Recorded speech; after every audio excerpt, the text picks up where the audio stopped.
Today's shiur is Nedarim Daf Tes.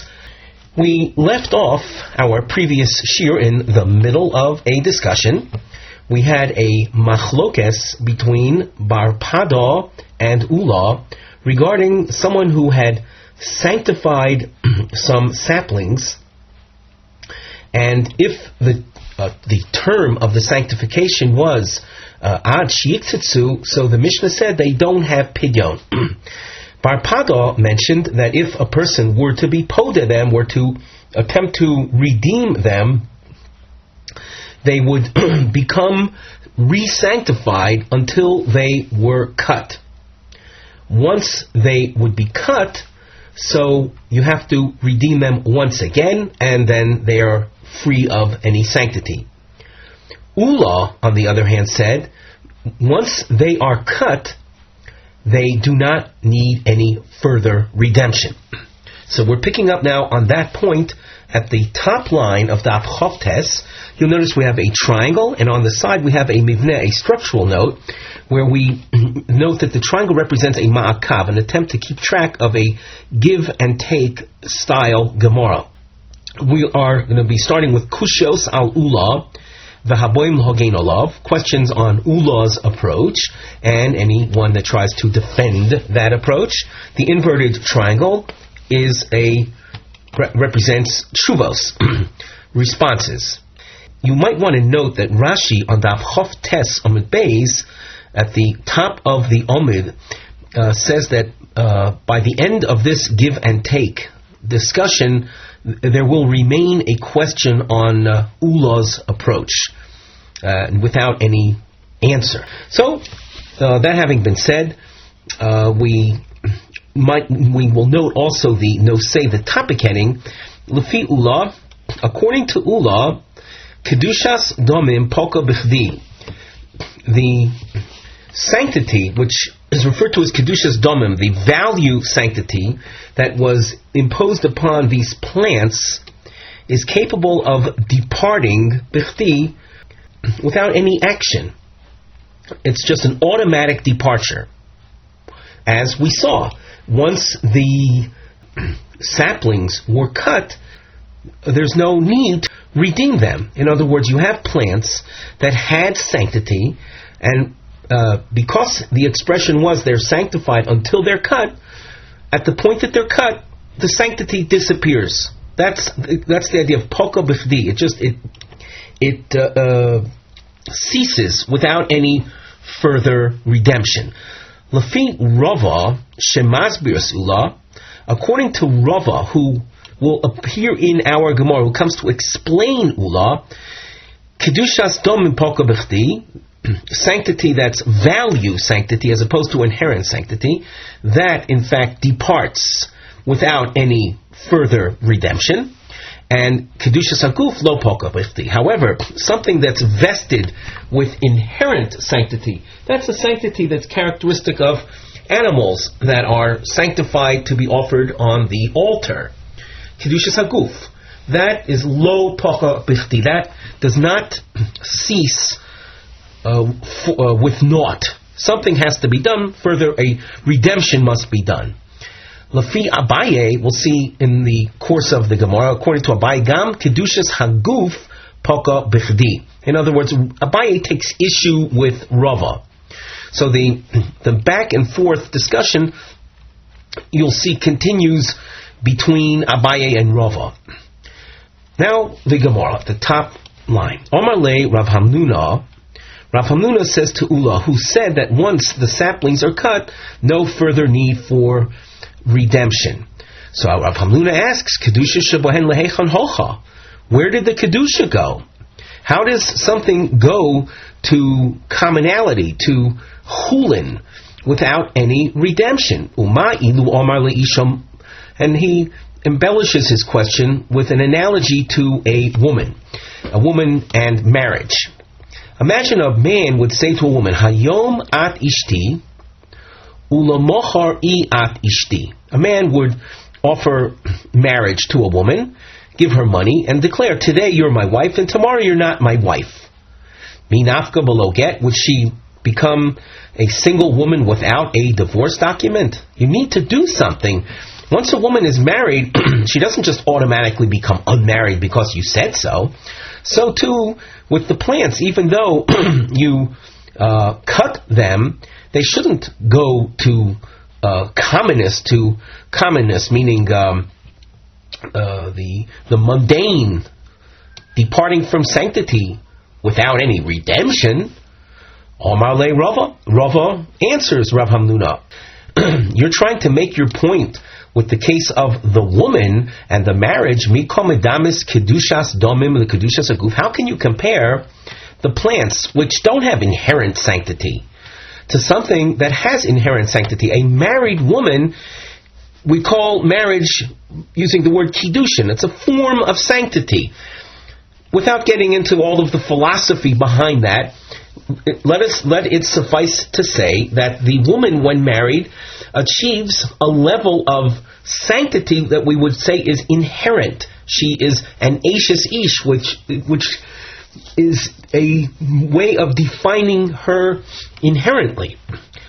Kedushas domim polka bichdi.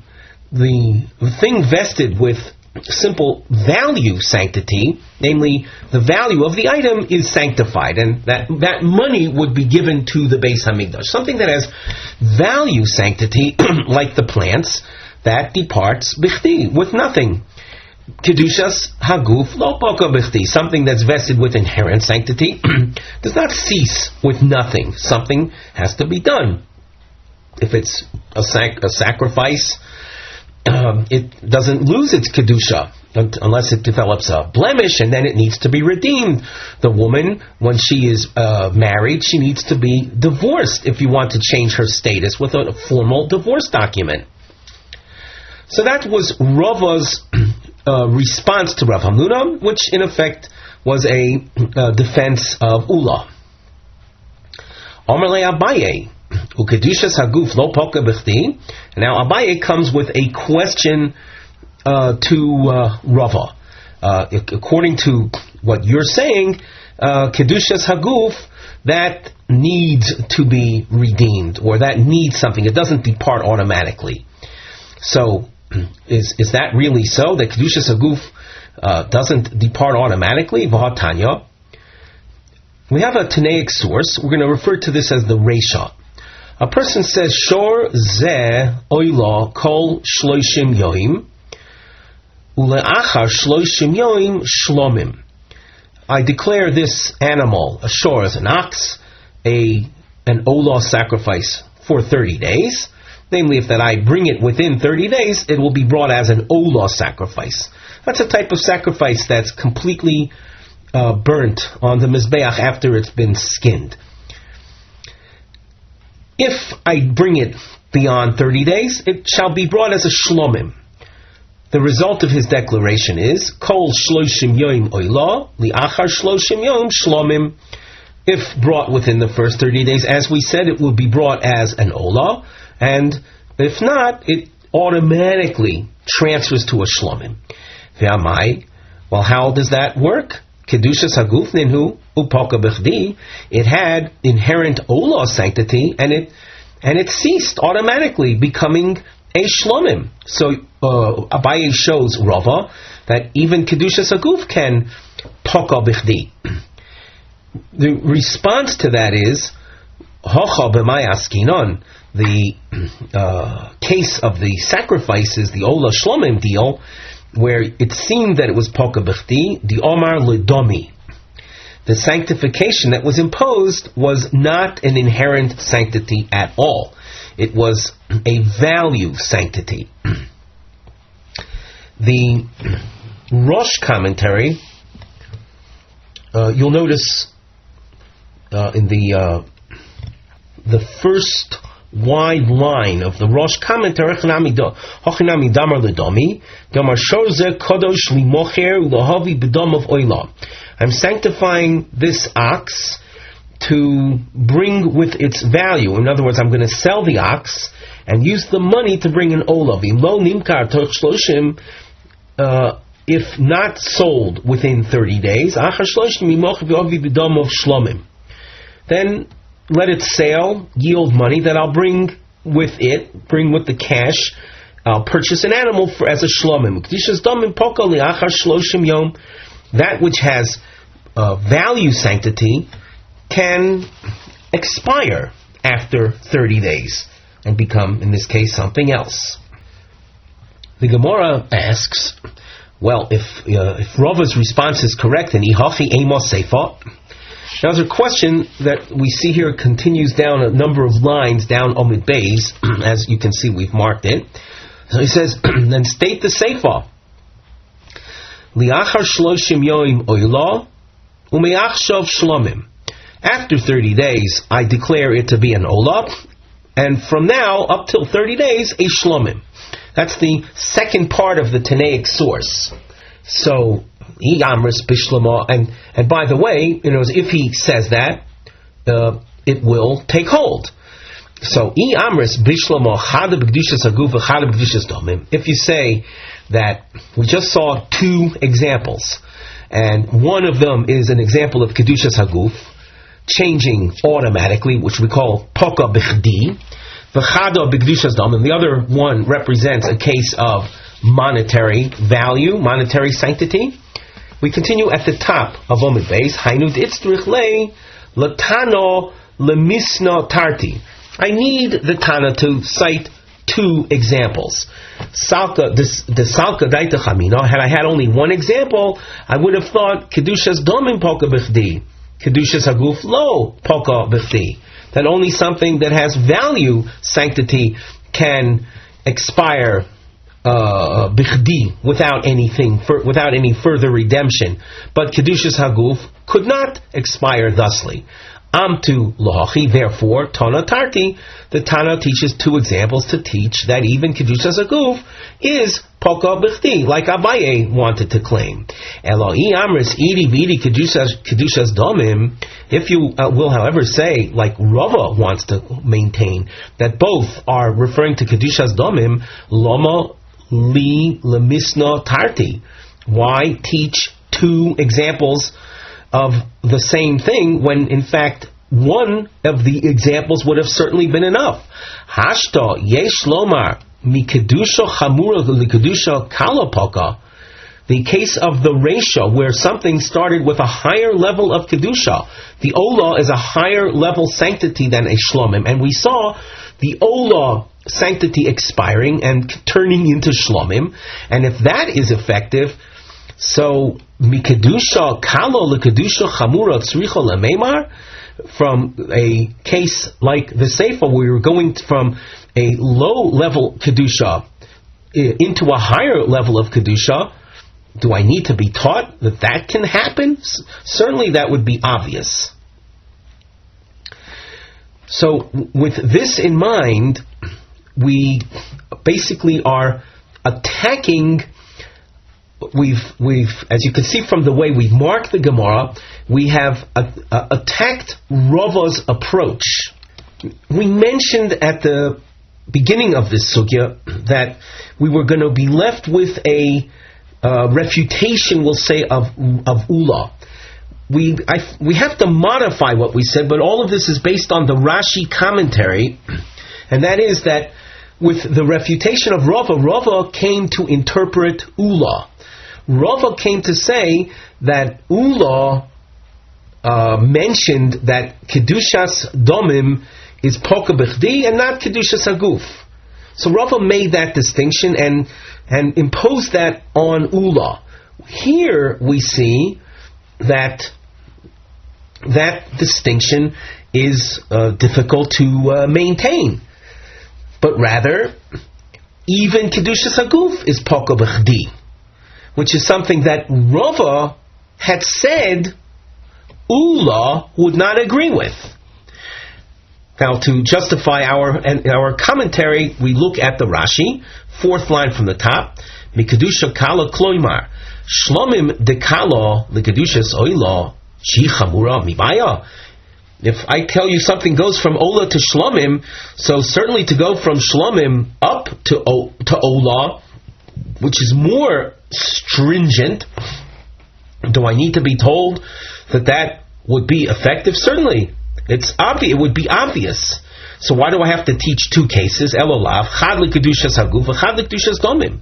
The travayu paki. Both forms of sanctity can expire without any further action.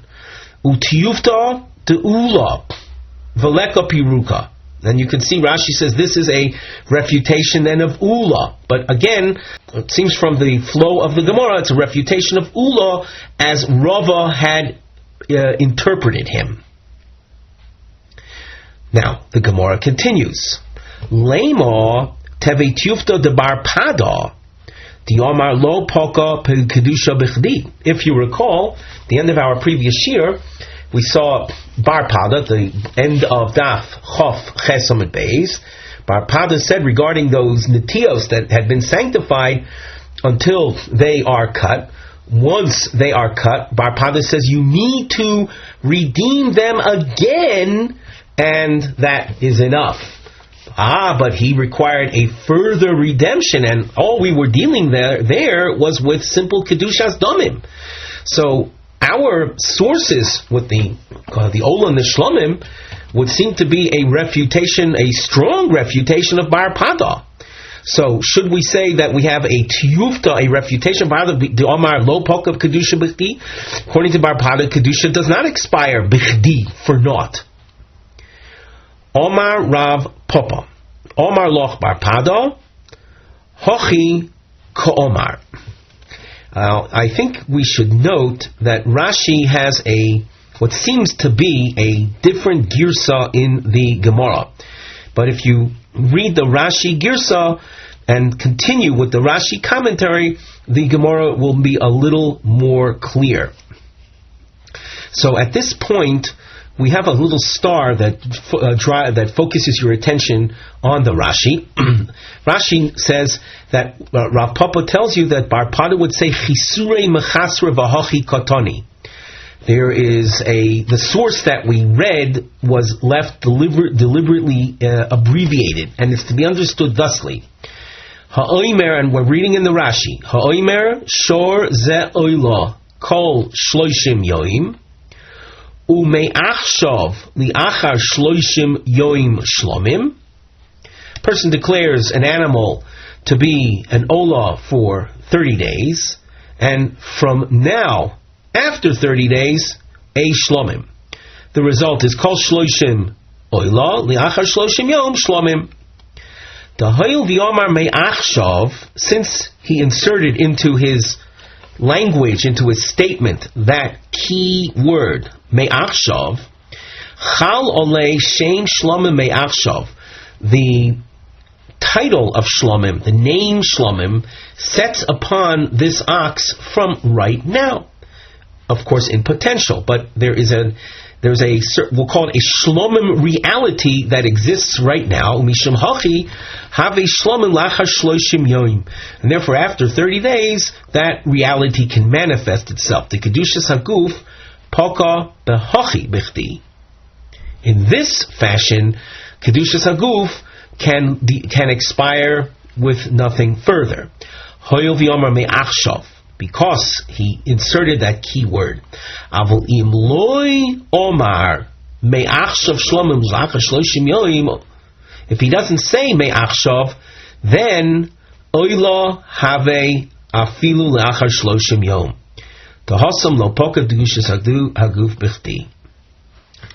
If he doesn't add that me'achshav term, then once you say that you want something to be an olah for the first 30 days, and afterwards a shlomim, it won't become a shlomim afterwards. So now we turn back to the Gamora, where Bar Pada had made this point, and now the Gemara adds, using the Gemara text, hochi ka-omar, im lo omar me'achshav shlomim li'achar shloshim yoim oila. If he doesn't say that, as we saw in the Rashi, me'achshav shlomim and li'achar shloshim yoim, then oila have, it will be an olah. Midi dehave, similar to someone that says to a woman, Hoimer Lisha, Hiskachi li le'achar shloshim yoim, be mikudeshes to me after 30 days. In other words, he gives her money now and says, be mikudeshes to me after 30 days. The mikudeshes, v'afapi, shenis aklu hamois. She is married even though the money is no longer there after the 30 days. So too, with regard to the Ola, if he doesn't say me'achshav shlomim, the fact that he says, let it be an Ola now, the Ola title will remain on it even beyond the 30 days. Just like in the case of the marriage, the woman is married even though the marriage money is no longer there. We look at the Rashi, the Mikudeshes, li'achar shloshim yoim, dechi lo omar me'achshav damya, that the case that we just saw is like someone that says to someone regarding the korban, said, I want it to be an olah now, and afterwards a shlomim, without saying me'achshav. It's dam yolaha. It's comparable to this case. Take this money and be married to me after 30 days. The mikudesh is lachar shloshim yom. She's married to him after the 30 days. V'afal gavnis aklu hamoishel kiddushin shena ba'olam havi mikudesh is lachar shloshim yom. Even though the marriage money that enables the kiddushin to take place is no longer around after the 30 days. Hachinami kilo omar me'achshav. So too with our korbanos. If he doesn't say from now, afalgav the holchu lahach shloshim yoim shel oila, even though the 30 days of the ola is no longer here, hashtonami oila have. V'seifa dekatani liachar shloshim yoim oila ume'achshav yad shloshim yoim shlomim.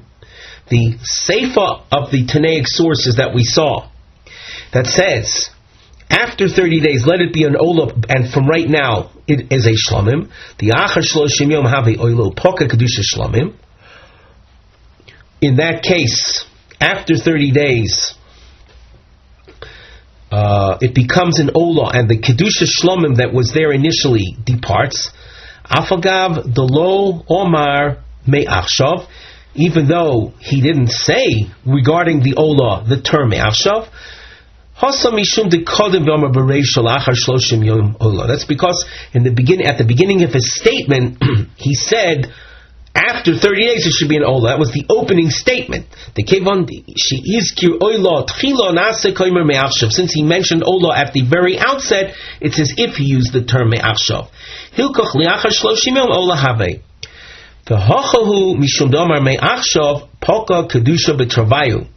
And Barpada is telling us, and this is the main point, that in these cases, if you use the word me'achshav, then in both situations, the olah first and shlomim, or shlomim first and olah, the kedusha will expire. Bein kedushas domim, bein kedushas haguf, avol be'alma, afil kedushas domim, lo poka b'chti. But in general, without inserting that key expression, even monetary or value sanctity does not depart automatically. V'lo kosher lebarpada, and there is no difficulty with regard to barpada. Utiyufta di'ula kedekaimo kaimo, and the refutation of Ula that we mentioned before remains. Ula, who had said that kedusha is poka b'chdi. Barpada is telling you kedusha is not poka b'chdi, unless you insert the term me'achshav. I just want to reiterate a detail. When we say the tiyufta against Ula remains, this is the tiyufta as far as the way that Rava had explained Ula, wherein, according to Ula, only kedushas domim is poka b'chdi, but kedushas haguf is not poka b'chdi. Now we go back to the Gemara. The Gamora asks, Pshita, Now, in order to appreciate this question, once again, we have to refer to the Rashi and emphasize that, if you recall, we inserted a girsa that you didn't see in the Gamora text. And with that insertion, you'll be able to appreciate this question. The Rashi, Pshita, Klomar. Notice the word Klomar, when that appears in Rashi, it means that we're not dealing with simple translation of Gemara, but we have an added explanation. The Kevon de Mechasrus Lemasnisin, V'tiratsta, de Hochi Ka'omar. And this is the reference we made to the Chisure Mechsero text that Rashi had, since we had to add to the understanding of the original Tanaic sources and explain the Hochi Ka'omar that it means thusly, Shor ze oilo kol shloshim yom ume'achshav le'achar shloshim yom shlomim, the li'achar shloshim yom shlomahavi. Once you did that to the text, v'lomo li lemeimar shuv the Hochi Ka'omar. And here is the point at which the Gemara text kicks in. The Gemara text says, we have it printed. Why was it necessary then to further say, Im lo omar me'achshav v'chulei? And if he doesn't say me'achshav shlomim, then if he doesn't say me'achshav shlomim lachar shloshim yom, then it will remain an ola. Is that not obvious? Pshita. The kevon diomar tzorich l'meimar me'achshav. Since you told me that in order to have the latter kedusha kicking in, you have to insert the word me'achshav. Memelo yodana, I would know on my own. Dim lo amar me'achshav. If he doesn't use that key expression, dim lo amar me'achshav lachar shloshim yom shlomim, have ola. So this Pshita question is directed at what we saw in the Gemara, where it said Hochi Ka'omar, where we had the star. That Hochi Ka'omar line is seemingly obvious. Now let me just repeat this, because it's the difficulty of this piece of Gemara is because the key element is really not in our Gemara text, but we try to do it by inserting the Chisuri Mechasra. As Rav Papa said, that the original Tanaic source has to be understood with the inserted Me'achshav, and once you understand the source with the insertion of Me'achshav, it's obvious then that if you don't insert the Me'achshav clause, or the Me'achshav expression, that the first Kedusha will continue even after the 30 days. So what's the point of spelling that out? The Gemara answers, Loi Tzricha the Hodarbe.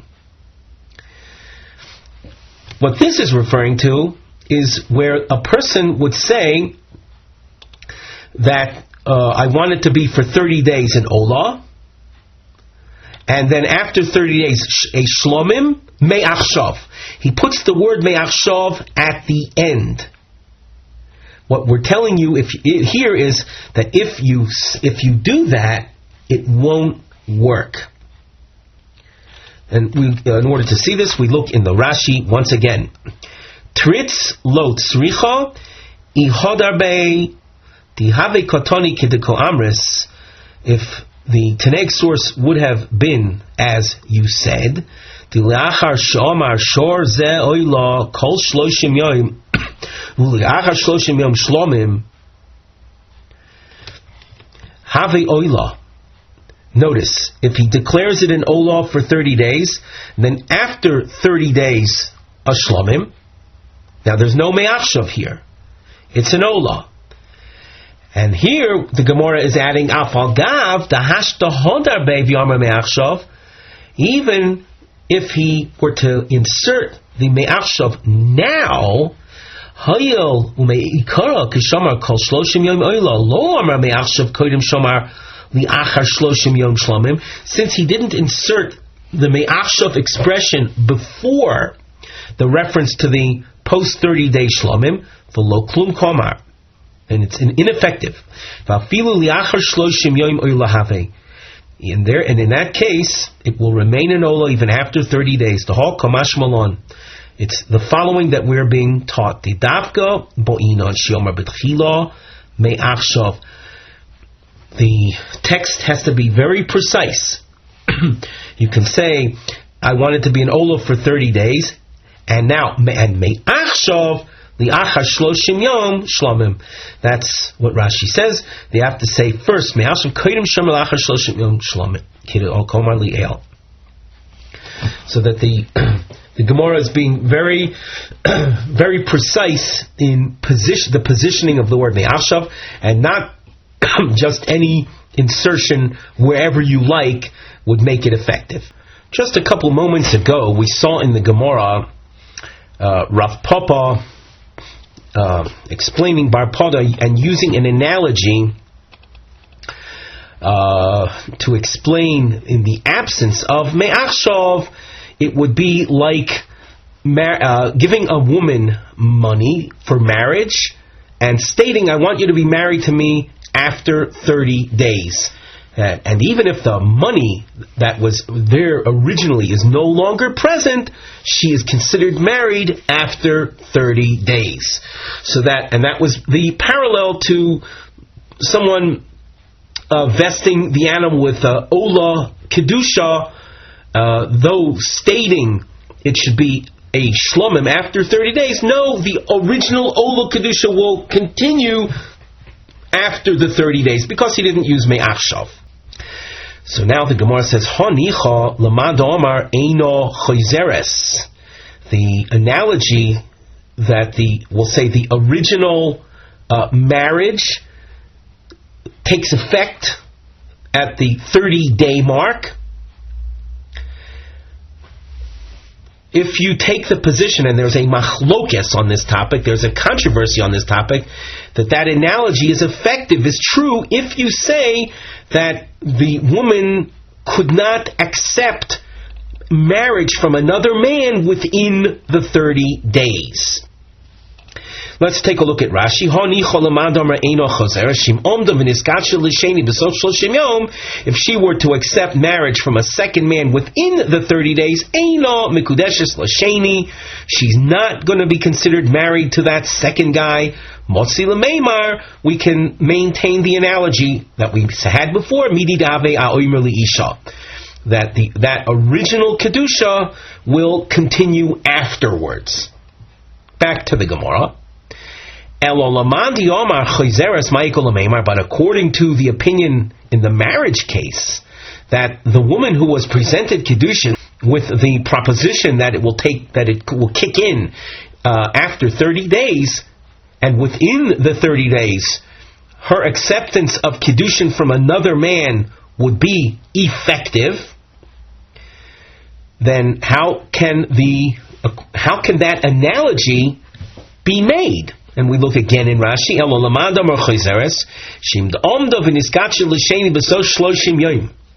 If she were to accept Kedushin from some other man within those 30 days, Mikudeshes l'sheni, she would be considered married to that second fellow, the newcomer.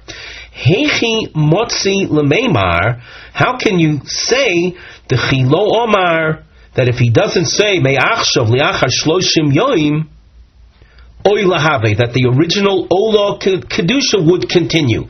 Here you see that that original Kedusha won't. It's interrupted by this second man coming on the scene. So now we go back to the Gamora. Afilu lamad omar hosam choseres. Even according to the opinion that says that in the case of the marriage, the woman could accept Kedushin from a second man if it's within those first 30 days. Hachashayni. Here in the case of sacrifices, it's different. The amirasa legava kemesirasa lehedyot. When you open your mouth and you say, I want it to be a shlomim, and you do not use the word me'achshav, and you simply say, and after 30 days, I want it to be a shlomim. Once you dedicated it as an ola, it's as if you gave it over to the Beis Hamikdash. We take a look at the Rashi, Tritz, where we left off. Rashi says, Tritz, afilu lemad omar choizeres, afilu hachi hasam, ilo omar me'achshav me'ikara, In the case of the sacrifices, if he doesn't insert the term me'achshav, havi oilo liachar shloshim yom, it will be an olah after 30 days.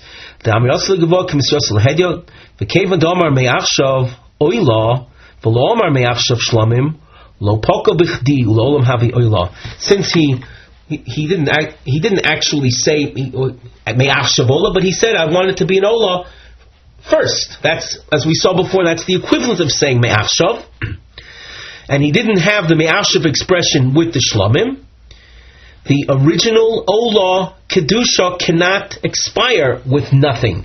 And therefore, because you're dealing with the realm of sacrifices, as we said before, your statement, your dedication to on high, to the temple, to the Beis Hamikdash, to the Rebbeinu Shalom, is as if you formally gave it over already. It's locked in. It's out of your control altogether. It's locked into that original kedusha of olah.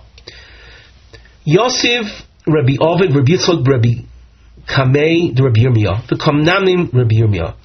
You have Rabbi Ovid and Rabbi Yitzchak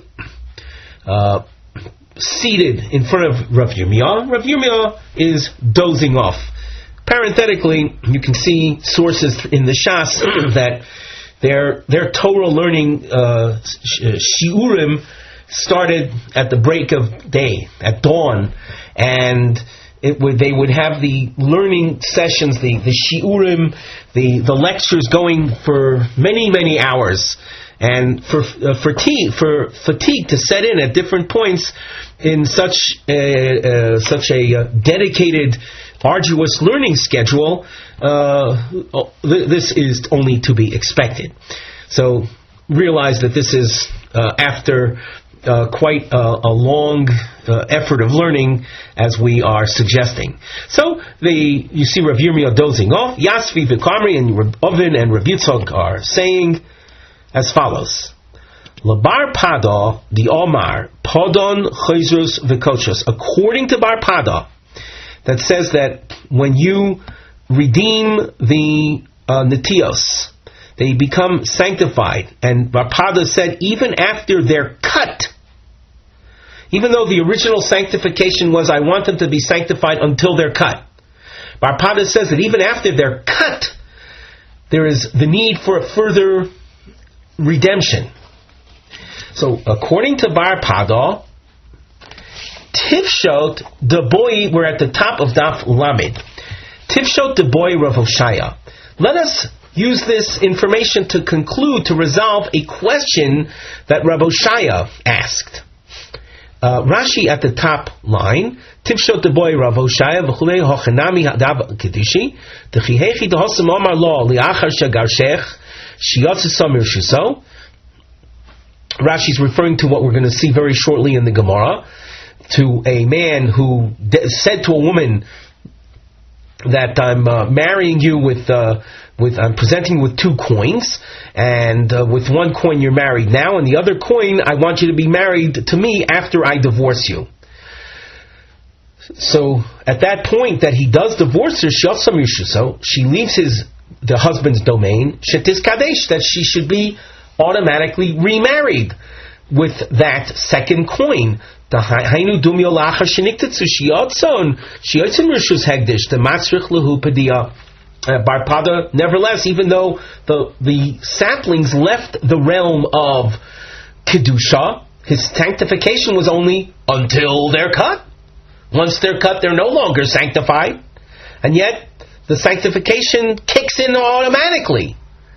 And in order to undo that, you need a further redemption. So with that in mind, with Bar Pada's approach, we should be able to resolve this issue of Revoshaya. Now, we use the Rashi simply as a platform for introducing the Gamora, and now we take a look in the Gamora itself. So let's resolve Revoshaya's question. A man gives 2 prutos, 2 coins to a woman, v'yomar lo biachas, and with one of the coins he says, hiskachi li hayom, I want you to be married to me today. U'ba'achas, and with the second coin he tells her, hiskachi li la'achar shagar sheikh, I want you to be married to me, to be remarried to me after I divorce you. Hochanami dahava kiddushi? Should we say, based on Bar Pada's analysis with the saplings after they're cut, that there is a need for redeeming them again? So to here, the second coin will cause her to be married again. We saw already in the Rashi, what's the point of analogy? In the case of the saplings, after they were cut, they left the realm of Kedusha. And yet, Kedusha automatically set into them again by virtue of and we see that by virtue of the fact that Bar Pada says you've got to redeem them again. So to this woman, she leaves the realm of marriage at the point she's divorced. She should be then automatically remarried because of receiving that second coin. In other words, the fact that in both cases there was a departure from the original domain, that doesn't mean that the original sanctity doesn't set in again. Isar Behu Rav Yirmiyah. At this point, Rav Yirmiyah arouses from his dozing. Omar Lahu. He says to them, My call medamisun, what are you doing comparing podonhu lepodum achirim? We look in Rashi. Podonhu on the third line from the top. Hamakdish. The makdish is the one that sanctified the plants. Kaidem sheniktitzu. Chayzrois ukedoshos le'achar sheniktitzu. When the original sanctifier is the one that is doing the redemption, they regain their kedusha after they were cut. Since he is the one that sanctified them, afalgav the chazaru padon, chayzros ukedoshos li'achar shniktitzu. Even though he redeems them, they regain their kedusha after they are cut. Podum achirim, kaidem shniktitzu. Let's say outsiders came and redeemed these plants. Ein chayzros ukedoshos li'achar shniktitzu. They do not regain their sanctity after they are cut.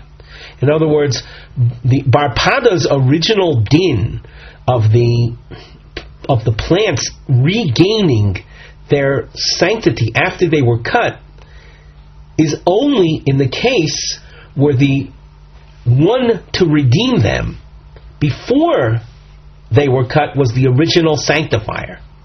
But if the one to redeem them before they were cut was some outsider, they don't regain their sanctity after they are cut.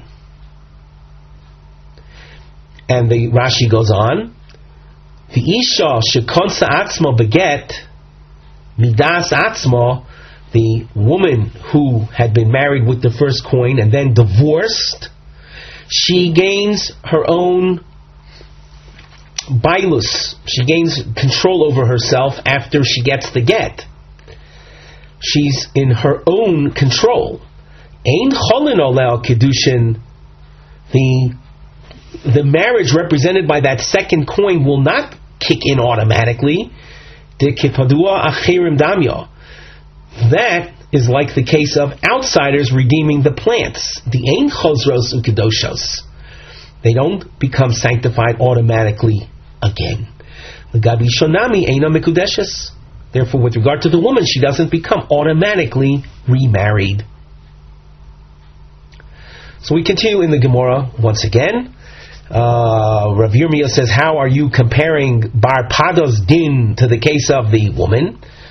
My komedamisun podon hu lepodom achirim hochiam Rabbi Yochanan. Thusly says Rabbi Yochanan, podon hu chazros ukedoshos, where the original sanctifier is the one that redeems them before they were cut, they regain their sanctity. Podom achirim ein chazros ukedoshos. If outsiders have redeemed the saplings before they were cut, and then they are cut, they don't regain their sanctity. V'isha kibadua achirim damya. The case of the woman receiving the divorce document is like the case of the outsiders redeeming those plants. And as a result of that, the subsequent sanctity does not set in automatically. Itmar nami yom Rabami yom Rav Yochanan lo shana lo shepodon hu. The halacha of automatic sanctity setting in after they're cut is only if the original makdish is the one that redeemed them before they were cut. However, if outsiders had redeemed the plants before they were cut, once they are cut, they do not become sanctified automatically, and hence no need to further redeem them. With that, we conclude our shiur for today.